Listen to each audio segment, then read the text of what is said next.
Salut les geeks, j'espère que vous allez bien.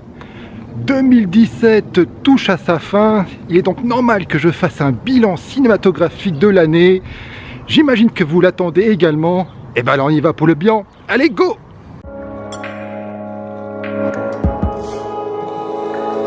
Avant de commencer mon bilan cinéma 2017, j'ai plusieurs choses à vous dire. Tout d'abord, c'est un top 10, et c'est un top 10 de genre, donc je vais m'intéresser seulement au cinéma de genre, et je ne vais pas parler de films comme La La Land, qui, en définitive, serait mon film préféré, tout genre confondu. Comme tout top, c'est bien sûr un top subjectif. Je n'ai pas vu tous les films de l'année, loin de là. Et puis, il y a des films qui ont été enlevés du top, remis dans le top. Enfin, ça change beaucoup suivant les jours. Alors, c'est le top à cet instant T. Trêve de bavardage, on commence le top avec le numéro 10. En 10e position, c'est Grave de Julia Ducournau. Alors, Grave, c'est vraiment un ovni dans le domaine du cinéma français. On se demande même comment ce film a été produit. C'est vraiment un miracle. Alors pour moi, Grave, c'est avant tout un drame qui traite de l'humanité et de l'inhumanité qui est en nous et qui a donc décidé de le traiter sous l'angle de l'horreur. Un peu comme ce que faisait David Cronenberg auparavant. C'est un film expérimental, j'ai trouvé que visuellement c'était très beau, vraiment très soigné. On voit vraiment que chaque plan n'a pas été réalisé au hasard, les acteurs sont brillants. C'est un film qui m'a vraiment beaucoup plu. Il n'est pas plus haut dans mon top seulement parce que j'ai pas ressenti grand chose pour les personnages. Et vu le sujet du film, j'ai trouvé ça ennuyant de ne rien ressentir réellement pour eux. Mais c'est un film si bien réalisé et quand même intéressant et ça mérite largement d'être vu et d'être 10e dans mon top. C'est A Cure for Life de Gore Verbinski. Alors je sais, c'est un film qui n'a pas fait l'unanimité, d'ailleurs vous allez voir que dans le top, la plupart des films n'ont pas fait l'unanimité, mais moi c'est un film qui m'a vraiment plu, je trouve que visuellement c'est vraiment un film magnifique, c'est un mélange de fantastique moderne et de fantastique gothique que n'aurait probablement pas renié Mario Bava. C'est vrai que la fin est quand même assez étrange par rapport à ce qu'on a vu auparavant, ça peut décevoir, mais moi c'est un film qui m'a vraiment fasciné, j'ai pas vu les 2h30 passer, j'ai vraiment beaucoup aimé ce film, donc A Cure for Life, je vous le conseille, et puis si vous voulez voir une vidéo un peu plus complète sur ce film, bah, je vous le mets là, dans le descriptif qui va apparaître sur l'écran là-haut, et d'ailleurs, il y a pas mal de films dont j'ai déjà parlé, il y aura donc des descriptifs qui vont apparaître, si vous voulez voir plus de choses sur ces films-là, bah, il vous suffit de cliquer et vous verrez des vidéos complètes. C'est It Comes at Night de Trey Edward Schultz. Alors moi c'est vraiment un film qui m'a fasciné, c'est passé totalement inaperçu au cinéma. C'est un film vraiment obsessionnel, c'est sur la parano d'un père qui souhaite protéger sa famille. Ils sont enfermés dans une cabane, il y a visiblement une épidémie qui a dévasté la terre et donc il refuse que quiconque rentre dans la cabane de peur d'infecter sa famille. Et à partir de ce moment-là, il y a toute une ambiance paranoïaque, malsaine, glauque. Il y a des cauchemars terrifiants dans ce film-là, vraiment à glacer le sang. Et c'est un film très épuré, austère, long et lent. Mais moi, j'ai vraiment beaucoup aimé. C'est un film qui m'a vraiment fasciné. Ça n'a pas eu de succès au cinéma. Je vous conseille vraiment de voir Logan de James Mangold est pour moi un film de super-héros miraculeux. J'étais persuadé qu'on ne pourrait jamais voir ce genre de film au cinéma. Un film de super-héros adulte, violent, sans concession. Je pensais pas que ça serait possible. Bah si, c'est le cas. C'est aussi un ovni.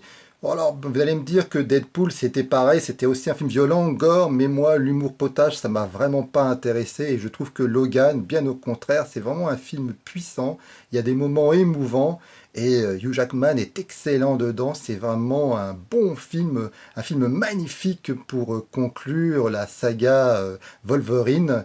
J'ai vraiment beaucoup aimé, c'est de loin vraiment le meilleur film de super-héros que j'ai vu depuis The Dark Knight de Nolan. En 6e position, j'ai mis La planète des singes suprématie de Matt Reeves.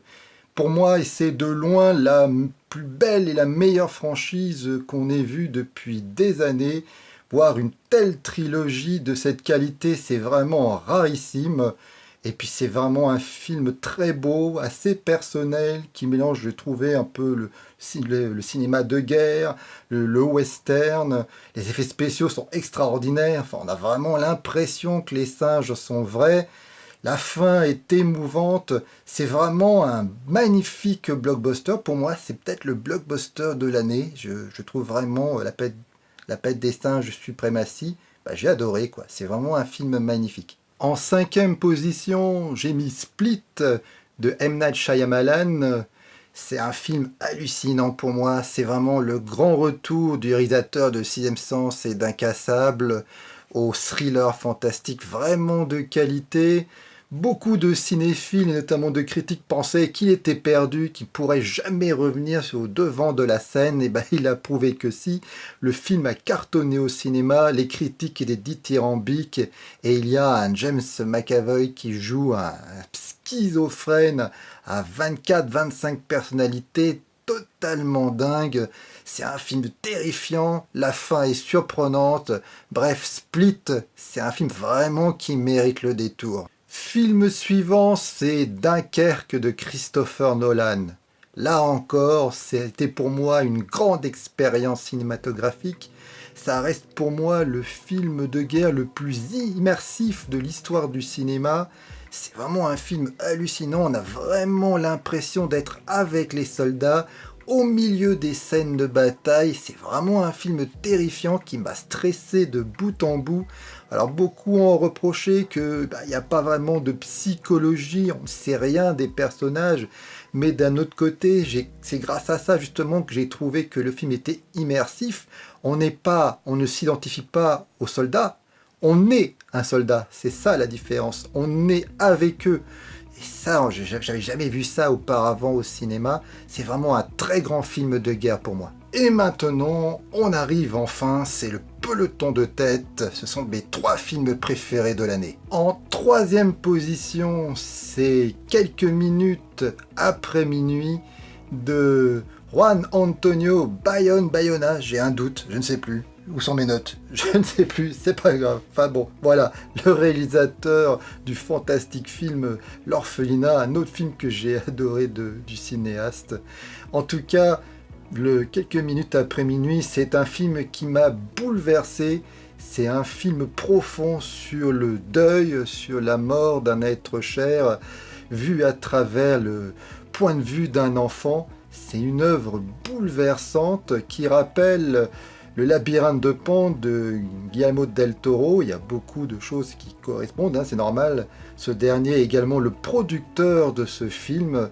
C'est vraiment un film profond, c'est une magnifique poésie macabre. C'est un film noir comme l'ébène, mais c'est un film qui fait du bien. Ça fait du bien de chialer de temps en temps. Et j'ai rarement autant chialé à la vision d'un film. C'est vraiment une œuvre déchirante à voir absolument. Deuxième position, c'est Coco, ce magnifique film d'animation de Lee Unkrich, réalisateur également de Toy Story 3. C'est vraiment, ça fait longtemps que j'ai pas vu un si bon film d'animation. Ça fait longtemps qu'un film d'animation n'avait pas trusté les 3 premières places de mes tops. C'est vraiment une œuvre magnifique. Alors là, je l'ai pas fait exprès, mais il y a des comparaisons à faire avec le précédent film, Quelques minutes après minuit. Là aussi, c'est un film sur le deuil.